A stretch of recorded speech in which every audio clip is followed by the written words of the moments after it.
भाभी वाकई आप मलेशिया जा रही हैं? अरे वाह जबरदस्त। और मेरे लिए क्या लेकर आएंगी?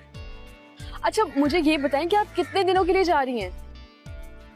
बस 4 दिन के लिए? अभी आपका हनीमून है, आपको ना आपको 2 हफ्तों के लिए जाना चाहिए। अच्छा ठीक है, मैं अम्मी को बताती हूँ। खुदा हाफिज।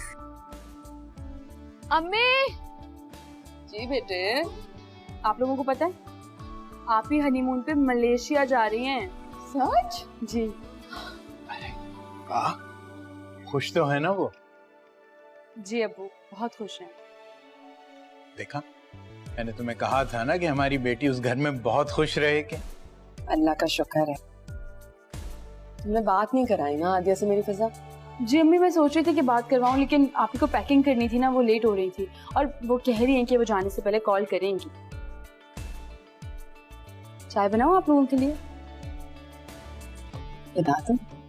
ओके। अल्लाह तेरा बहुत शुक्र है।